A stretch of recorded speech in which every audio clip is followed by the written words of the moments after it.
জানাই। আজ আমি আপনাদের জন্য একটি খুবই টেস্টি ডিমের রেসিপি নিয়ে এসেছি, এগ লাবাবদার রেসিপি। এই সুস্বাদু লোভনীয় এগ লাবাবদার রেসিপি আমি কিভাবে তৈরি করছি আসুন তাহলে সেটা দেখে নিই। এগ লাবাবদার করার জন্য প্রথমে গ্যাসের আছে আমি একটা কড়া বসিয়ে নিয়েছি। কড়াতে আমি তেলও গরম করে নিয়েছি। এখানে 3 টেবিল স্পুন তেল নিয়েছি। এবার দিয়ে দেব হাফ টি স্পুন গোটা সাদা জিরে, এতে দিয়ে দেব একটা তেজপাতা আর দুটো এলাচ। এবার এটাকে হালকা 30 সেকেন্ডসের জন্য এইভাবে করে একটু নাড়াচাড়া করে নেব। 30 সেকেন্ডস পর এবার এতে পেঁয়াজ কুচি দিয়ে দেবো। এখানে আমি দুটো মিডিয়াম সাইজের পেঁয়াজ নিয়েছি। পেঁয়াজগুলো খুব মিহি করে দেখুন আমি কেটে নিয়েছি। খুব ছোট্ট ছোট্ট মিহি করে কেটে নিতে হবে। পেঁয়াজটা এবার তেলে দিয়ে দেবো। এইবার পেঁয়াজটাকে কিন্তু আমরা খুব বেশি লাল করেও ভাজবো না, হালকা একটু পেঁয়াজটা হালকা কালার চেঞ্জ করবে, আমরা ততটাই এটাকে ফ্রাই করে নেব। যতক্ষণ পেঁয়াজটা ভাজা হচ্ছে এখানে আমি একটা পেস্ট তৈরি করে নেব। এখানে আমি দুটো মিডিয়াম সাইজের টমেটো নিয়েছি আর এখানে দেখুন আমি এখানে আমন্ড নিয়েছি। এখানে 12টা আমন্ড আমি আধ ঘন্টা ধরে ভিজিয়ে রাখার পর আমি এর খোসাটা ছাড়িয়ে নিয়েছি। আমন্ডের পরিবর্তে কিন্তু কাজু বাদাম ব্যবহার করা যেতে পারে। এইবার এই পুরোটাই আমি একটা গ্রাইন্ডিং জারে নিয়ে নেব আর একটা পেস্ট তৈরি করে নেব।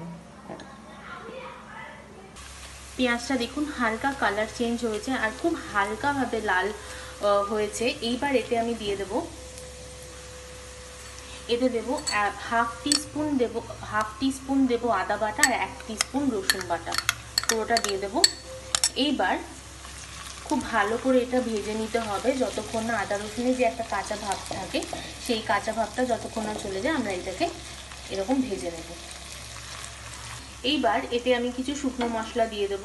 প্রথমে দেব হাফ চামচ হলুদ গুঁড়ো, তারপর দেব হাফ চামচ জিরে গুঁড়ো, তারপর দেব 1 চামচ ধনে গুঁড়ো আর দেব হাফ চামচ লাল লঙ্কার গুঁড়ো আর 1 চামচ দেব কাশ্মীরি লাল লঙ্কার গুঁড়ো। দিয়ে খুব ভালোভাবে এটাকে মিশিয়ে নিতে হবে। আর এই পর্যায়ে আমি একটু জল দিয়ে দেব যাতে করে এই মশলাগুলো যাতে না পুড়ে যায়। দিয়ে আমি এই মশলাটা খুব ভালোভাবে কষিয়ে নেব।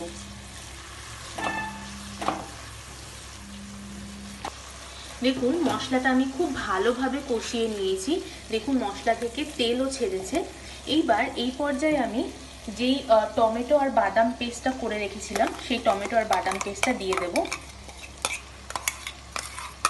দিয়ে খুব ভালোভাবে এটাকে মিক্স করে নিতে হবে।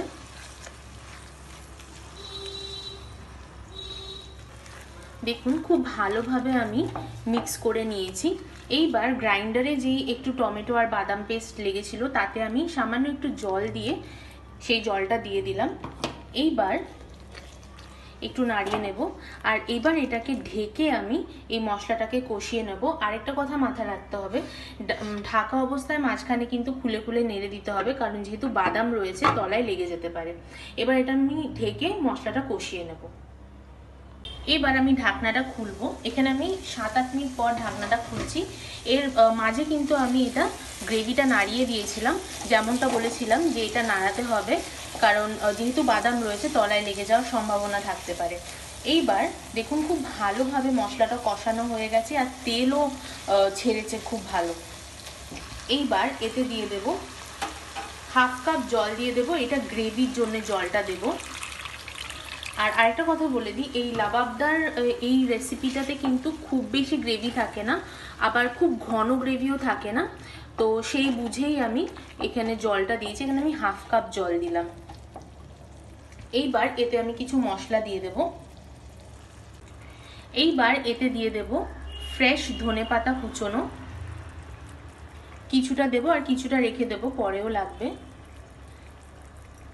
এখানে আমি ধনেপাতা কুচোনো দিয়ে দিলাম, খুব সুন্দর একটা ফ্লেভার আসবে বলে। আর দেব এখানে ফ্রেশ ক্রিম দেব। এখানে আমি 2 টিস্পুন ফ্রেশ ক্রিম নিয়েছি, দিয়ে দেব। খুব ভালোভাবে এবার নাড়িয়ে নিতে হবে। আর এতে দিয়ে দেব 1 টিস্পুন দিয়ে দেব কাসুরি মেথি, আর দেব 1 টিস্পুন গরম মশলা, 1 টিস্পুন গরম মশলা দিলাম। এই পর্যায়ে আমি নুনটা দেখেছিলাম এর আগে, নুনটা একটু কম হয়েছে, তো নুন এবং ঝালটা আপনারা নিজেদের পরিমাণ মতো দিয়ে দেবেন। এখানে নুন দিলাম, আর সামান্য একটু 1/4 টিস্পুন চিনি দিয়ে দেবো। এই চিনিটা একদম অপশনাল, এটা আপনারা যদি স্কিপ করতে চান স্কিপ করতে পারেন। চিনি দিলে কি টেস্টটা একটু এনহ্যান্স করে। এইবার খুব ভালো করে এটা মিশিয়ে নেব। এইবার 1 থেকে 2 মিনিট আমি মশলাটাকে এবার হতে দেব একটু, কারণ ফ্রেশ ক্রিম দেওয়ার পর কিন্তু 1 থেকে 2 মিনিট একটু এইভাবে করে নাড়িয়ে চাড়িয়ে এটাকে হতে দিতে হবে। এইবার এতে এক এক করে ডিমগুলো দিয়ে দেব। এইভাবে করে খুব আস্তে করে গ্রেভির ওপর ডিমটা দিয়ে দিতে হবে। এখানে চাইলে কিন্তু ডিরেক্টলি ডিমটা ভেঙেও এতে দেয়া যেতে পারে, তবে আমি বাটিতে ঢেলে নিয়েছি, এতে করে বোঝা যায় যদি কোনো ডিম খারাপ থাকে তাহলে সেক্ষেত্রে সেটা বোঝা যাবে। দেখুন সবকটা ডিম দেওয়া হয়ে গেছে, এখানে আমি 4টে ডিম দিয়েছি। এইবার এর ওপর থেকে, ডিমের ওপর থেকে এবার আমি কিছুটা একটু গোলমরিচ এইভাবে করে একটু ছড়িয়ে দেব, আর দিয়ে দেব ধনেপাতা কুচি। খুব সুন্দর একটা লুক আসবে, আর ফ্লেভারের জন্যও দিচ্ছি ধনেপাতা। এভাবে করে ধনেপাতা দিয়ে দিতে হবে। দেখুন ধনেপাতা দেওয়ার পর এইবার আমি এটাকে ঢেকে দেব। ঢেকে 7 থেকে 8 মিনিট এটা আমি হতে দেব। লো টু মিডিয়াম ফ্লেমে অ্যাডজাস্ট করে এবার আমি এটাকে হতে দেব। 8 মিনিট পর এবার আমি ঢাকনাটা খুলছি।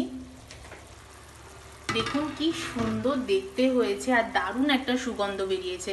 এখন নাড়ানোর কোনো প্রয়োজন নেই, এই পর্যায়ে আমি গ্যাসটাকে অফ করে দেবো, আর এটাকে ঢেকে খানিকক্ষণ রেখে তারপর আমি পরিবেশন করব। এটা পুরোপুরি এগ লাভাবদার একদম তৈরি পরিবেশন করার জন্য।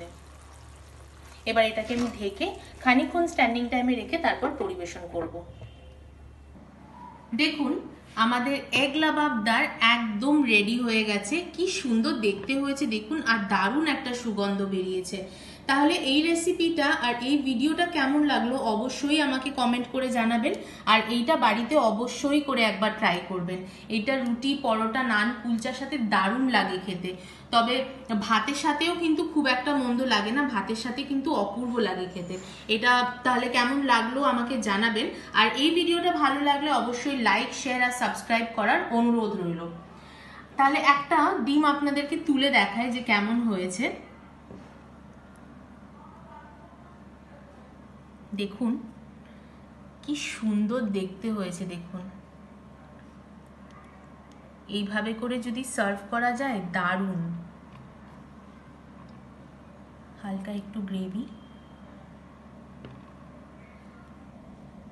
দেখুন একদম রেডি হয়ে গেছে। খুবই লোভনীয়, এটা একবার ট্রাই করে দেখবেন। এটা ভীষণ টেস্টি খেতে হয়, এটা অবশ্যই একবার ট্রাই করবেন। একবার ট্রাই করলে বারবার করে খেতে ইচ্ছা করবে।